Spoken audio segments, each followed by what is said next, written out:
Rabbits in Colorado growing tentacles. Colorado is known for a lot of things. Beautiful mountains, great skiing, Coors Light, and apparently mutant rabbits straight out of a horror video game.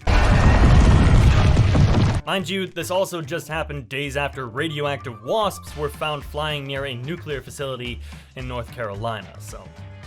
Residents of Fort Collins have been spotting wild cottontail rabbits with black tentacle-like spikes growing right out of their faces. And no, this isn't just some bad Photoshop, it's 100% real. And today, we're gonna break down what's going on, how dangerous it is, and why these bunnies look like they're auditioning for the next season of The Last of Us. It started when locals began posting photos online of rabbits hopping around neighborhoods looking a little different. Instead of the usual twitchy nose and soft fur, these guys had clusters of long, dark, warty spikes jutting out of their mouths, cheeks, and ears. People called them tentacles, horns, and even alien face quills. One resident said, "I thought it was a porcupine wearing a bunny suit." Another compared it to something you'd see in a zombie apocalypse movie. Except this is happening in broad daylight in real neighborhoods. So, what's going on? Turns out these rabbits aren't actually mutants, they're infected with something called Shope papillomavirus, also known as cottontail rabbit papillomavirus. It's a DNA virus that specifically targets rabbits, causing keratinous, fancy word for skin protein, growths.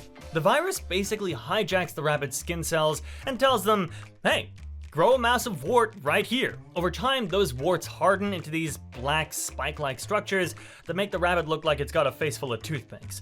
In most cases, these growths are benign, meaning they're not immediately dangerous, but if they grow too big and block the rabbit's eyes, nose, or mouth, well, that's when it becomes a real problem.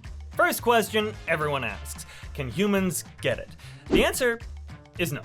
Shope papillomavirus is species specific, meaning it only affects rabbits. Your dog or your cat can't catch it either.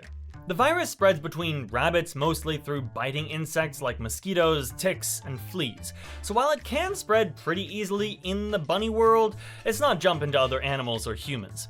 For most infected rabbits, life goes on as normal. They can still hop, eat, and avoid predators, although the growths can make them easier to spot. And because these are wild rabbits, there's no medical treatment for them.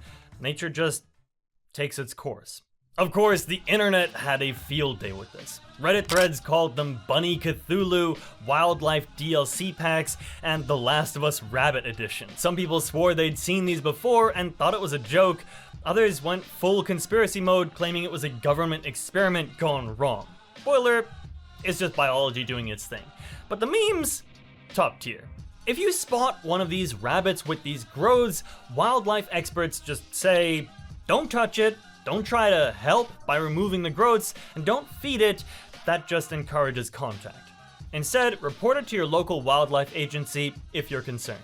These animals aren't a danger to you, but handling wildlife is never a good idea. So no, Colorado isn't being taken over by mutant alien bunnies yet, but it's a reminder that nature can be weird, gross, and fascinating all at the same time. And hey, if we ever do get a bunny-based zombie apocalypse, at least we'll know where it started.